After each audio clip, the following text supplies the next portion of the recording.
Et ce matin, le Seigneur a mis dans mon cœur, pendant que je réfléchissais, je dis, mais Seigneur, qu'est-ce que je vais transmettre à ton peuple? Le Seigneur m'a parlé m'a révélé de vous parler sur le grand retour. Le grand retour. Ouais, le grand retour. C'est-à-dire que dans ce message, je m'aimerais parler sur l'impact d'une repentance sincère. Ouais, donc retour à la maison, ou le grand retour, il y a beaucoup de sujets par rapport à ça. Alléluia. Et l'impact d'une repentance sincère. Alléluia. Est-ce que tu peux dire à quelqu'un, Alléluia, l'impact d'une repentance sincère? Qu'est-ce qui arrive lorsqu'on se tourne vers Dieu totalement, catégoriquement, complètement? Alléluia. Quel est l'impact lorsque la créature se tourne vers le Créateur? Qu'est-ce qui arrive? Alléluia. Mais bien aimé, j'ai l'impression qu'aujourd'hui l'Église passe à côté de sa mission.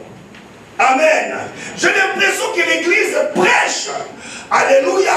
Ce que Jésus n'a pas prêché. Amen. Ce que les apôtres n'ont pas prêché.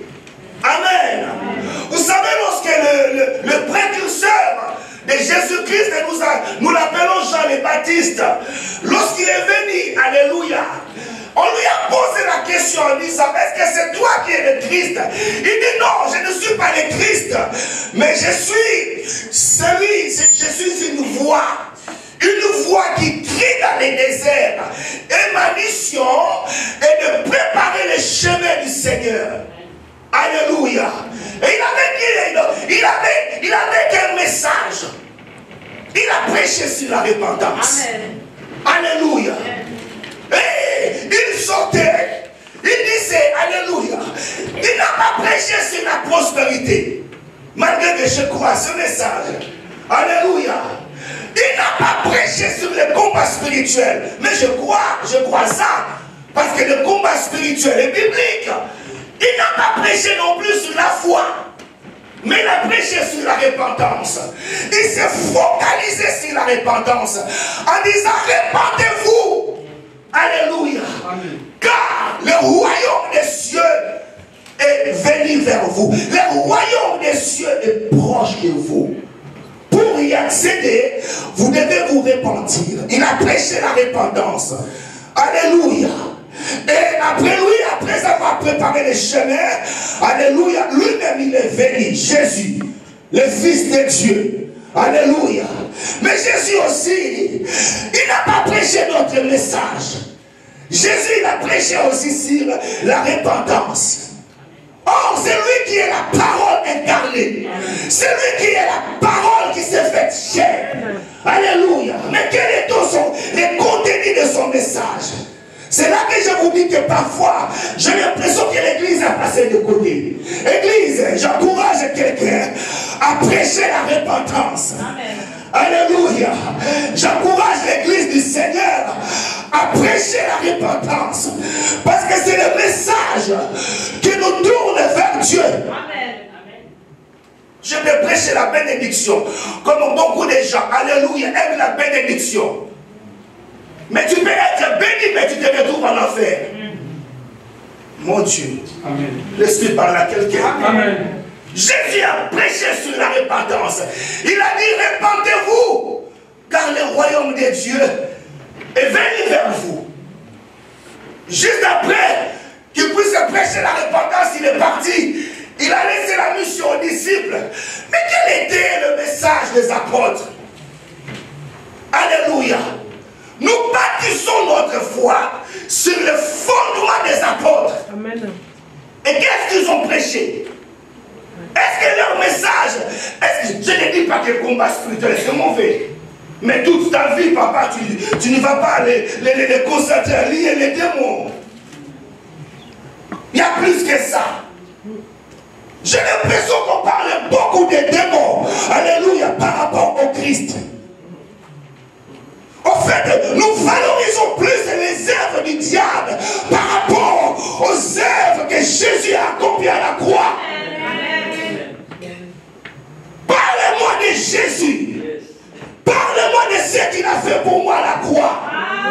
En fait, si je peux devenir un chrétien, il est les conséquences de ce que Jésus a fait à la croix.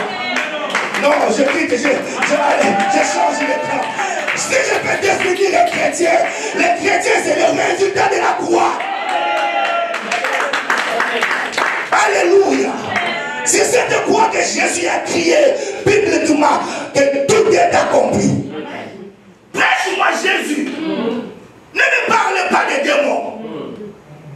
Parce que la Bible dit que celui qui est à moi, ce n'est pas une mouche. My God. Celui qui est à moi, c'est le Créateur.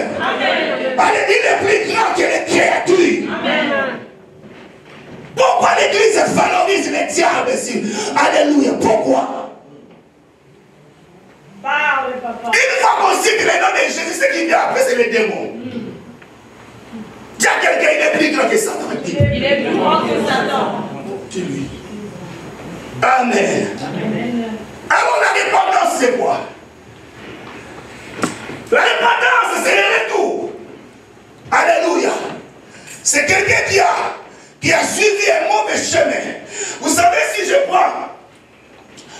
vais aller à Marne-la-Vallée et que je me retrouve à la gare de Châtelet, je prends la direction Boissy. Cela ne m'amènera pas à Marne-la-Vallée. J'ai pris le RA, mais j'ai pris le mauvais. Est-ce que parle à quelqu'un? Amen. Alléluia. En fait, la repentance, c'est quelqu'un qui s'est rendu compte qu'il a pris, qu'il a emprunté un mauvais chemin. Amen. Alléluia. Et il s'est arrêté. Il a fait demi-tour. Oh, est-ce que vous pouvez acclamer Jésus? Alléluia. C'est ça la repentance. Alléluia. Oh mon Dieu. Oh, le monde dit que tout chemin mène à Rome. Mais il y a qu'un seul chemin qui mène à Dieu. C'est par Jésus. La Bible dit qu'il est le chemin. Il est la vérité. Il est la vie. Alléluia. Jésus. Tout chemin peut t'amener à Rome. Et celle qui mène à Dieu. Amen. Par Jésus. Amen. Alléluia. Amen. C'est ça la repentance. La repentance, c'est aussi le changement de pensée. Amen. Le changement de pensée par rapport au péché. Alléluia. La repentance, on peut le définir comme aussi le retour à Dieu. Voilà pourquoi je vous ai parlé du grand retour. L'homme est appelé à retourner vers Dieu. Alléluia. Vous savez, les jours où l'homme s'est détourné de Dieu, même les animaux se sont rebellés contre l'homme. Tu ne me saisis pas. Amen. Celui qui est en parfaite communion avec Elohim, s'il rencontre les lions vont les respecter, les lions vont les salir, parce qu'ils ne voient pas l'homme, ils voient les créateurs en lui. Amen. Et si je n'ai pas peur des lions, je n'ai pas aussi peur des sorciers. Amen. Est-ce que vous comprenez l'Église? Amen. Alléluia. Vous savez, il y a deux races. Il y a la race du serpent, il y a aussi la race de la femme. Mais dans la lignée du serpent, depuis que le serpent est tombé, alléluia, il ne s'est pas relevé. C'est que dans la race, dans la lignée du serpent, ils ne peuvent pas se repentir. Je parle à quelqu'un. Amen. Est-ce que vous savez que les serpents avaient des membres inférieurs et des membres postérieurs? Est-ce que vous le savez? Est-ce que vous savez que les serpents avaient des mains et des pieds? Alléluia. Mais il a perdu sa cause du péché. Il a perdu sa nature. Et depuis qu'il est tombé, alléluia, il ne se relève pas. C'est que dans la lignée des serpents, ne parlez pas de repentance. Alléluia. On peut pas prêcher. Ils écoutent la parole, mais ne changent pas. De quel côté tu es? De la lignée du serpent ou de la lignée de la femme? Alléluia. Amen. S'il n'y a pas un changement dans ta vie, ça fait combien de temps que tu fréquentes l'église? Ça fait combien de temps que tu es le Seigneur? Mais il y a voilà pourquoi un jour, oh Saint-Esprit, les gens venaient à Jean-Baptiste pour se faire baptiser. Il s'est tourné en les regardant. Il les a appelés race de vipères. Il les a appelés la lignée du serpent. Il vous a appris à fuir la colère à venir. Alléluia. Car la cognée est déjà mise à la racine. Tout arbre qui ne portait pas de fruits sera coupé et jeté au feu. Alléluia. Parce que Jean voyait que les gens venaient aux eaux du baptême, mais ne changeaient pas. Il n'y avait aucun changement. Le problème, ce n'est pas de se faire baptiser, mais de changer. Amen. Demande à qui, qu'est-ce que tu as changé? Non, tu ne le dis pas bien. Parce que quand je prends, alléluia, le billet de $100, je le change en euros, je n'aurai plus de dollars. Amen. Amen. Alléluia. Alléluia. Oh non. Il faut qu'il y ait un changement. Amen. Mais la lignée de la femme, on reconnaît la lignée du serpent et la lignée de la femme par la repentance. Mon Dieu, est-ce que je peux encore avancer? Amen. La Bible dit 7 fois mon juste tombera. 7 fois moi, Dieu, je le relèverai. Amen. Ça dit que la lignée de la femme, il peut commettre des erreurs, mais il va se relever. Il va se relever, il va demander pardon. Il va enlever la poussière. Il va continuer son chemin. Amen. Est-ce que l'Esprit parle à quelque chose? Pose la question à celui qui est à tes côtés. De quelle lignée es-tu? Et je crois que ce matin, nous sommes tous dans la lignée de la femme. Amen. Amen. Alléluia. Et dans ce message, Luc chapitre 15, c'est notre texte de base, où on nous parle de grand retour. On nous parle de la repentance sincère. Alléluia. Parce que nous avons deux sortes de repentance. Vous savez, quelqu'un peut pleurer même après avoir péché. Ce n'est pas ça. En fait, la repentance, ce n'est pas les remords. De la vraie repentance, lorsque cela se suit par un changement de vie. L'Esprit parle à quelqu'un. Amen. Luc chapitre 15. On nous parle d'un père qui avait deux fils. L'aîné et le cadet. Il en avait que deux. Ce n'était pas comme un papa africain qui a 7 ou 8. Moi j'en ai 8. Mais ce papa, lui, il dormait la nuit. Mais le papa africain ne dormait jamais la nuit. Il travaille toujours la nuit. Surtout les papas qui étaient là. Il suffit d'avoir du pognon. Oh! Venez, venez, parce qu'on parlera des traits de la lignée sanguine. Surtout les papas qui étaient là, ils sont forts dans la polygamie. Mon père en avait 3. Ouh! 3. Parfois, je les regarde et je dis, mais papa, tu es fort. Une semaine, tu es ici, une semaine là-bas. Tu es fort.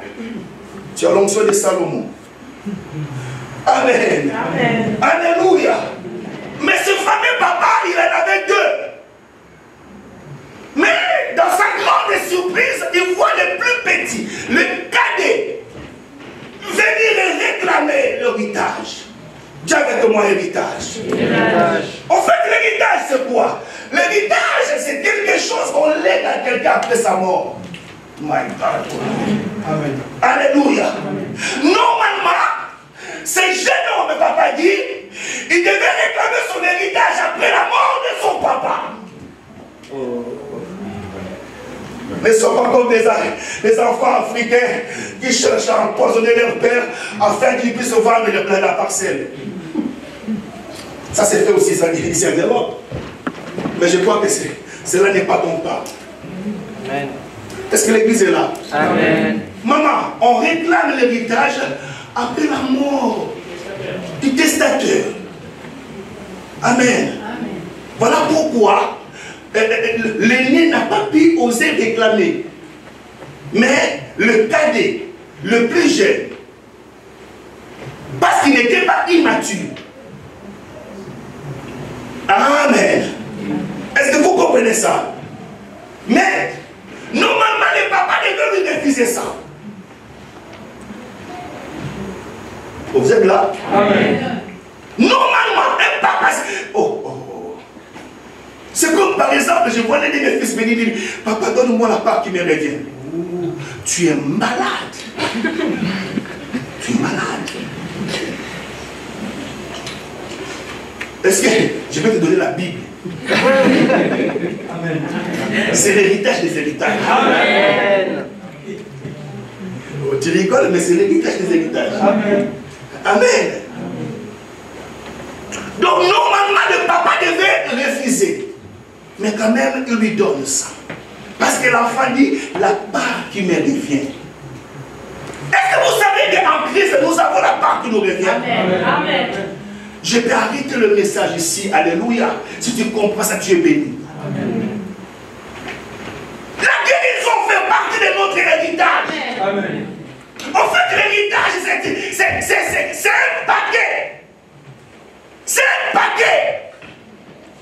C'est comme si tu souscris un forfait chez SFR ou Free. On te donne un paquet de box. Je ne sais pas si opérationnel aujourd'hui, il y a les téléphones fixes, Internet. Dis à quelqu'un, il est paquet. Dis-le encore, le paquet. C'est-à-dire qu'en Christ, lorsqu'on parle de l'héritage, c'est le tout. Lorsque nous venons au Seigneur, alléluia, nous avons hérité.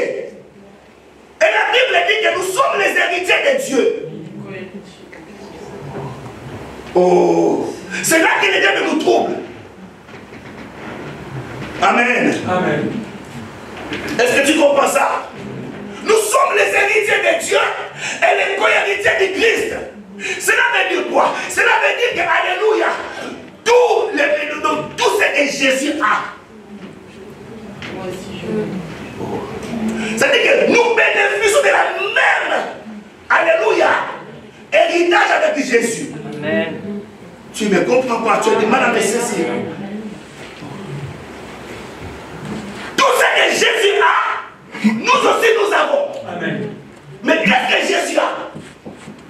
Qu'est-ce qu'il a? Amen. Mais si nous ne bénéficions pas de cet héritage, alléluia, c'est parce que nous sommes encore des enfants. Nous ne voulons pas grandir. Amen. Galates chapitre 4. Galates 4.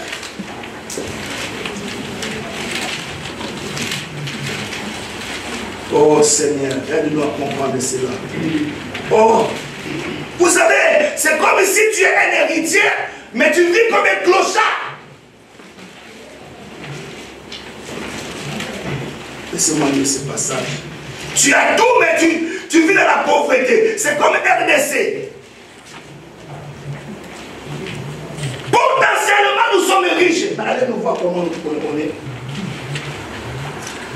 Je parle à quelqu'un. On a presque tout. Mais nous souffrons. Oh, cherchez-moi.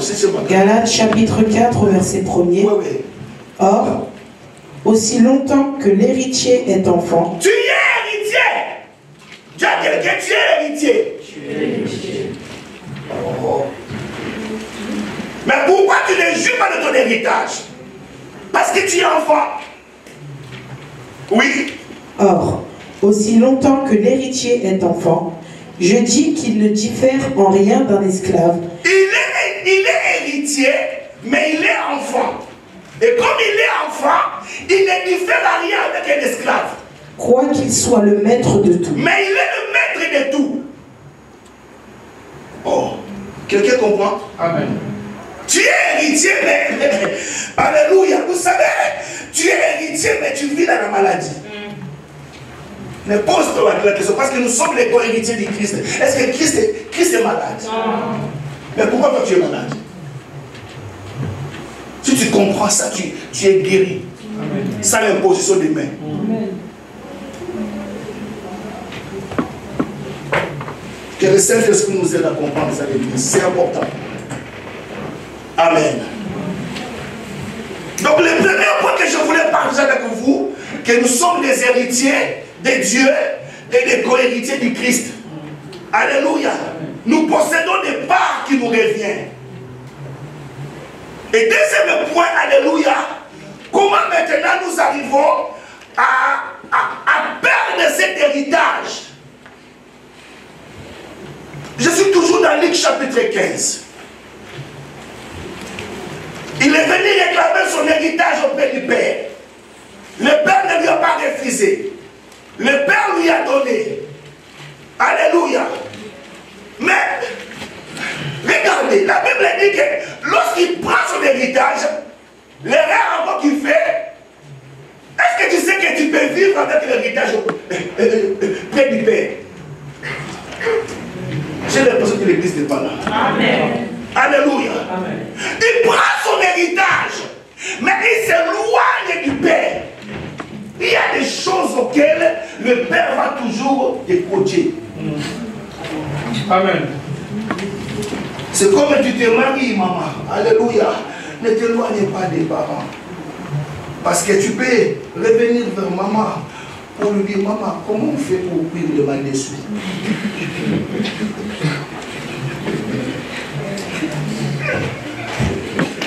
Alléluia. Est-ce qu'on peut acclamer Jésus? Tu auras toujours besoin des parents. Moi, c'est que j'arrive pas à comprendre comment une bénédiction peut te faire éloigner de Dieu. Alléluia. Il y a des gens, une fois bénis, ils s'éloignent de Dieu. Comment, maman? Comment? Je suis sérieux. Comment une bénédiction peut t'éloigner du Père? Il est le plus jeune. Il n'a pas d'expérience. Au lieu de rester à côté de papa avec son héritage, au lieu qu'il puisse apprendre auprès du Père comment gérer son héritage, mais lui il s'éloigne. Ne fais jamais cette erreur-là. Une fois que tu es béni, que tu t'éloignes de Dieu. Oh, tu ne comprends pas. Parce que la Bible dit que seule sa bénédiction qui enrichit. Et il a fait suivre d'aucun chagrin. Amen. Le problème, ce n'est pas d'être béni. Mais le problème, c'est de conserver sa bénédiction. Amen. Comment nous arrivons à perdre cet héritage? Qu'est-ce que le diable fait que puisque nous puissions perdre l'héritage? Il utilise le péché. Dis avec moi péché. Péché. Alléluia. Comme il était immature, papa Choupi, alléluia, il est parti trouver ses amis. Dis-moi qui tu fréquentes, moi je te dirai qui tu es. Amen. Les mauvais compagnons corrompent les bonnes mœurs. Amen. Non, je parle de l'enfant. Il était entouré de mauvaises personnes. Comment je le sais? Alléluia. Parce que la Bible dit, oh mon Dieu, revenons dans le texte. Luc 15. Verset 13. Il est parti gaspiller son héritage. Donc la Bible utilise le verbe gaspiller. Oh. L'Esprit parle à quelqu'un. Amen. Peu de jours après, le plus jeune fils, ayant tout ramassé, partit pour un pays éloigné. Pays éloigné, il s'éloigne du Père. Même quand Dieu te bénit, ne t'éloigne pas de ton pasteur. Amen. Il aura toujours des conseils à te prodiguer. Amen. Amen. Amen. Parce qu'il a de l'esprit, il a de l'expérience. C'est comme un jeune médecin chirurgien, alléluia, son première expérience. Il a opéré un malade et le malade est mort. Cette nuit-là, il n'a pas dormi. Il était tourmenté. Et quand il est venu au travail, il n'arrivait pas à travailler. Il dit, mais comment j'ai fait pour que cet homme meure comme ça? Or, à côté, il y avait un vieux médecin.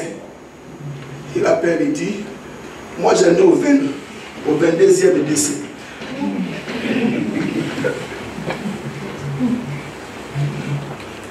C'est l'expérience. Ça va réussir, ça va rater. N'ayez pas peur, prends courage. Alléluia.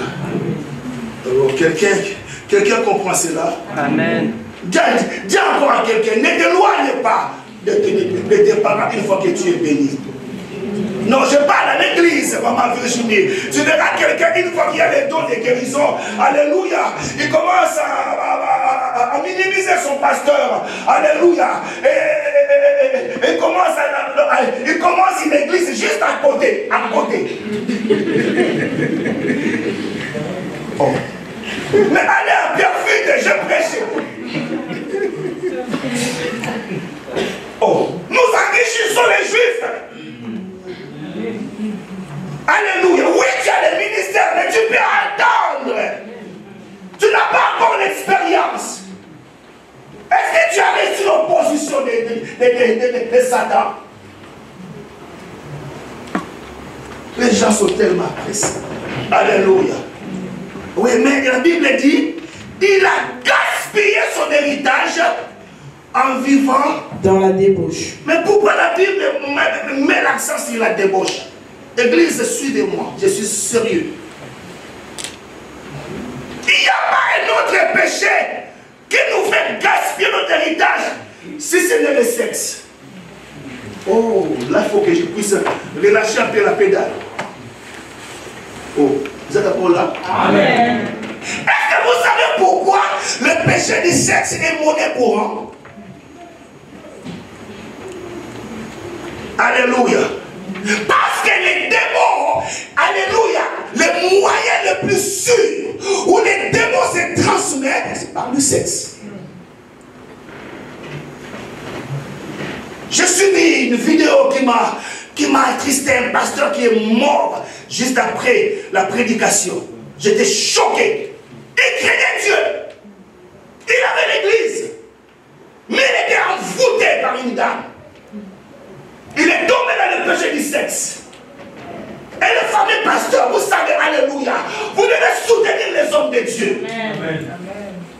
Il ne pouvait pas monter à la chair. Mais comme il avait ce péché-là, il est monté quand même. Mais pendant qu'il prêchait, il a senti la vertige. Et quand il a fini comme ça, il est tombé. Pour l'amener à l'hôpital, il est mort. Tout péché qu'un homme peut commettre, il le commet hors du corps. Mais le péché du sexe, tu pêches contre ton propre corps. Et il y a beaucoup d'enfants de Dieu qui ont perdu leurs étoiles à cause des hommes et des femmes auxquels tu as couché. La Bible dit, tu perdras par tes propres fautes l'héritage que moi, Dieu, je t'ai donné. Amen. Église, j'ai l'héritage. Tu y as l'héritage. Tu as une étoile qui va briller. Amen. Mais faites attention. Faites attention. Il suffit de tomber sur un occultiste. Ta vie est gâchée.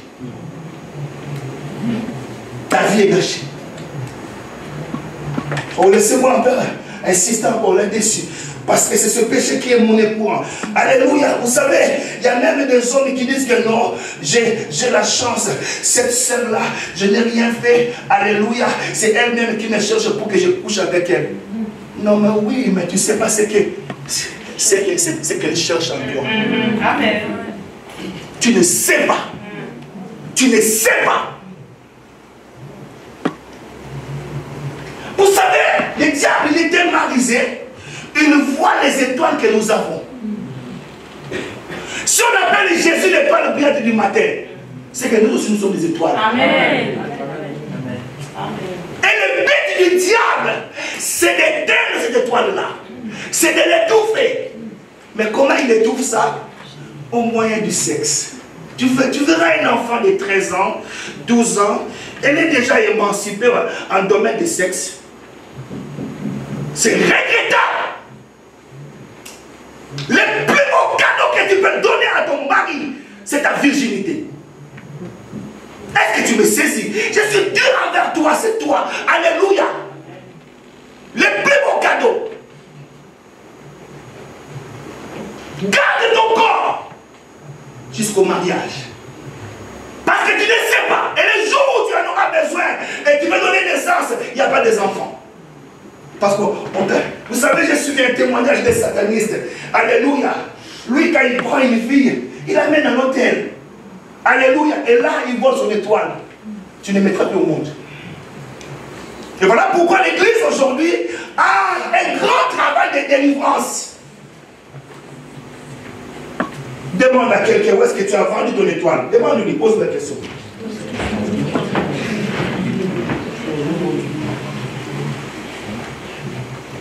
L'héritage, il en avait. Mais au lieu de les conserver, il est parti les gaspiller en vivant dans les débauches. J'ai encore un autre exemple. Allez demander à Samson frère Choupi. Il avait une mission. C'est de délivrer Israël auprès de Madian. Mais de l'autre côté aussi, le diable avait une mission. De l'empêcher d'accomplir sa destinée. Alléluia. Mais, oh mon Dieu, mais Samson avait un penchant. Alléluia. Samson avait une faiblesse. Ne faut pas que les diables connaissent ta faiblesse. À chacun de nous, il y a une faiblesse. Et celle de Samson, c'était le sexe. Et il était spécialiste avec les prostituées. Je peux parler? Amen. Mais ce qui est encore difficile à ces choses-là, juste un sondage chez les prostituées, il a encore l'onction. Il arrache le portail. Je dis, mais Dieu, tu es injuste. Il vient chez la prostituée, mais il a encore l'onction.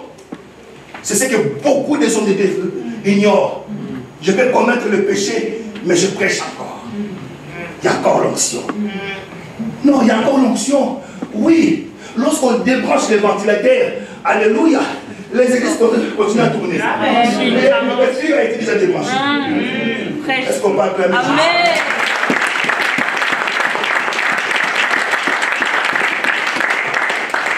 Est-ce que l'église comprend cela? Où est-ce que tu as laissé ton héritage? Auprès de qui? Entre les mains de qui? Et pour terminer, le troisième point, comment le récupérer? C'est là que je vous dis par une repentance sincère. La repentance sincère, alléluia, nous apporte une grande restauration. Amen. La repentance sincère commence par la prise de conscience. La repentance sincère, c'est lorsque tu remarques que la vie auquel je mène, ce n'est pas celle que Dieu a destinée pour moi. Aïe, la repentance sincère, alléluia, commence lorsque tu te rends compte que la nourriture que tu manges est destinée au cochon.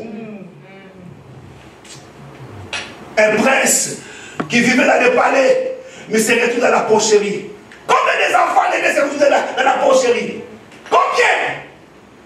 Mais aujourd'hui, tu peux rentrer à la maison, car le Père t'attend. Amen. Ah non.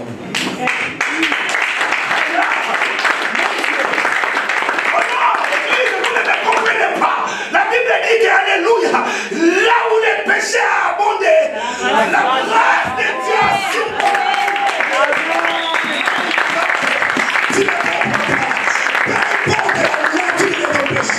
Peu importe la profondeur de ton péché, mais si tu prends la décision de t'arrêter et de te détourner pour aller vers le Père t'attend. Le Père n'est pas dans le palais, mais le Père est hors du palais. Le Père a Yassa les gardes.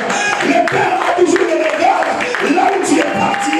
Là où tu es parti, ton Père t'attend. La Yassa les gardes. La repentance est possible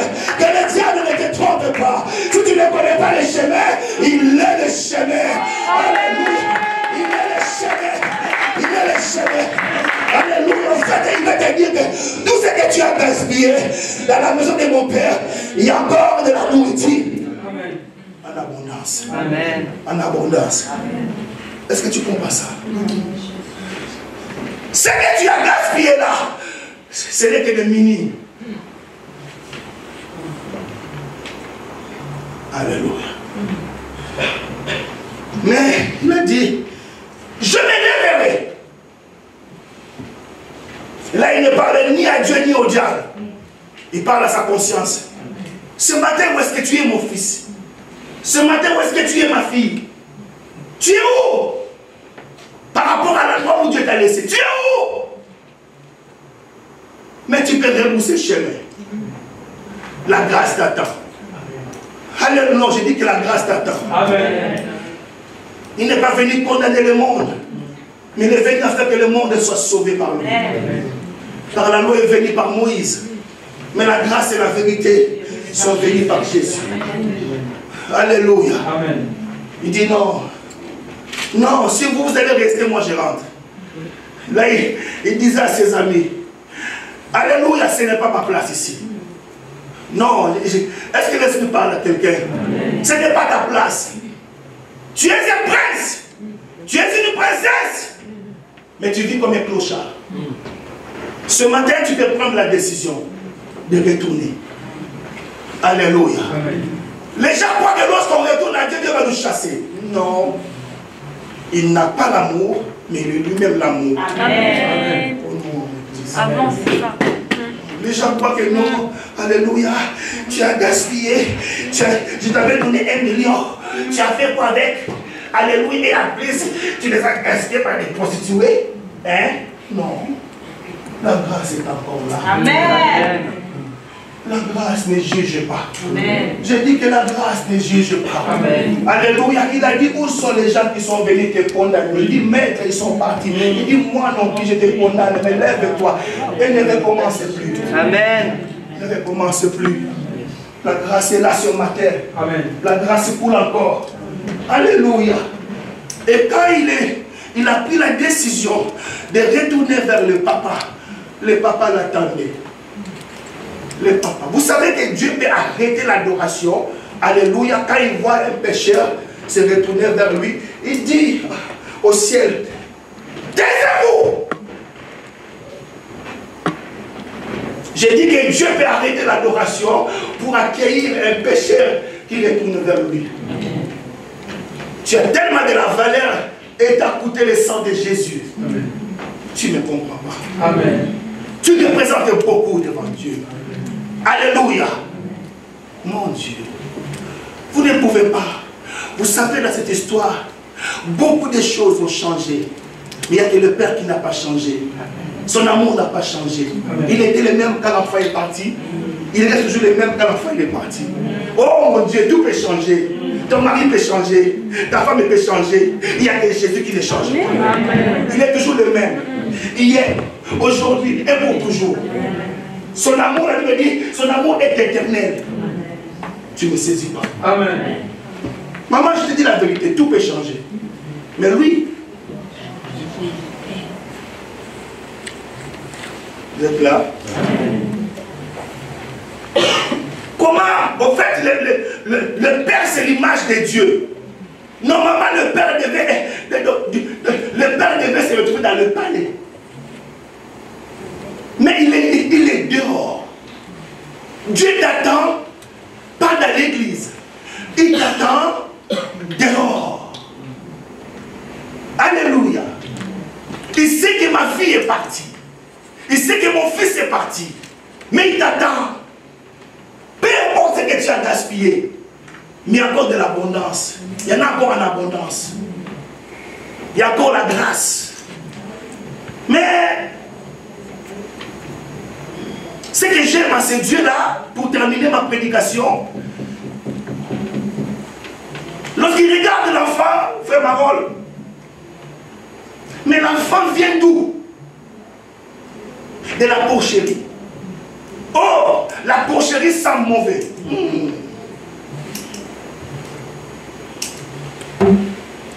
Mais regarde l'attitude du père. Lorsqu'il voit l'enfant de loin, c'est le père qui court vers l'enfant. Oh. Alléluia. Lorsqu'il arrive vers l'enfant, la Bible dit, il commença à l'embrasser. Mais il sent mauvais, papa.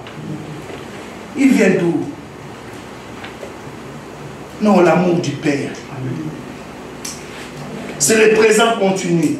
Il embrasse et il continue à l'embrasser.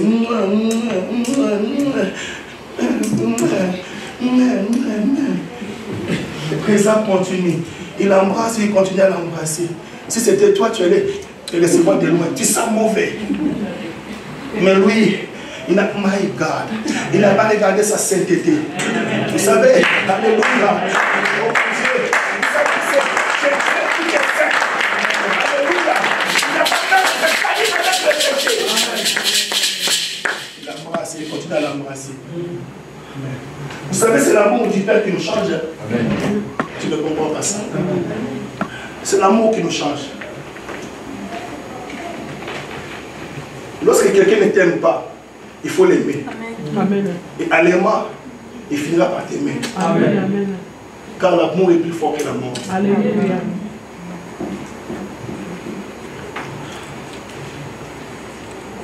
Je suis à la fin de ma prédication, mais j'ai deux choses. La première chose, il dit, changez les vêtements. Mais on change les vêtements à quelqu'un, alléluia, il faut d'abord les laver. Il est sale. Il dit, enlève-lui la robe. Et mettez-lui une autre robe. Qui a compris? Alléluia. Ça veut dire que malgré son péché, mais Dieu lui met une autre robe. Ouh! Ouh! Et cette robe-là représente la justice de Dieu. Amen. Ça veut dire que peu importe tout ce qu'il a fait, le fait qu'il a la robe de la justice, Dieu les qualifie comme juste. Amen. Amen. Amen.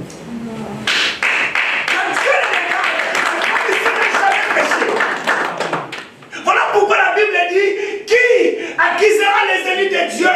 Qui les condamnera? Car Christ est mort pour eux. Il n'y a maintenant aucune condamnation pour tous ceux qui sont unis en Jésus et qui ne marchent plus selon la chair, mais selon l'esprit. Amen.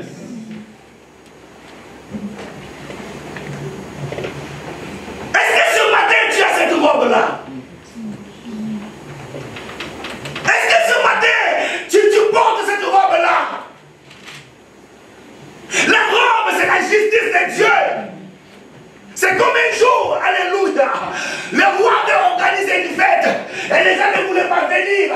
Il a dit à ses serviteurs, allez au carrefour, allez prendre les gens de mauvaises vies, allez prendre les boiteux, allez prendre les belles et les paralytiques, pourvu que ma maison soit remplie.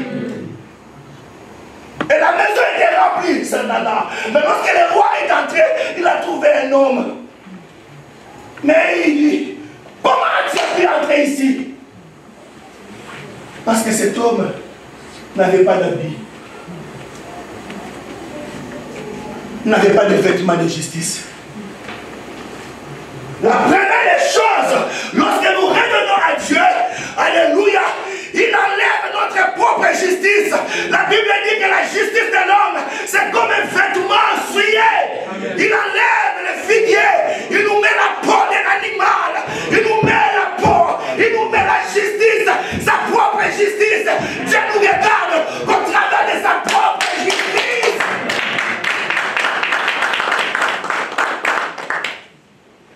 Tu comprends ça? Est-ce que ce matin, tu as cette robe-là?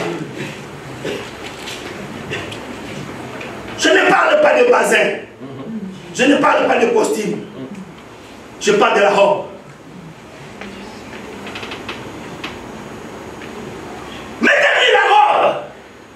Parce qu'il doit entrer au palais. Et deuxième chose, il dit, il prend son doigt.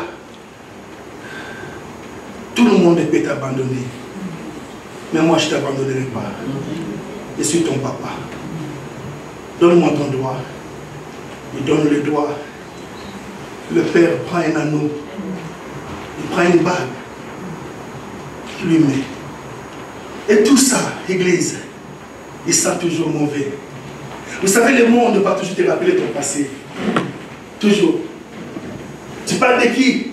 C'est celle-là qui était prostituée. Dieu l'a déjà changé. Amen. De qui parle-toi? Et cette personne-là qui a volé, Dieu l'a déjà changé. Allez, oh mon Dieu, vous ne me comprenez pas. Il a déjà la robe de justice. Et deuxièmement, il lui met, mon Dieu,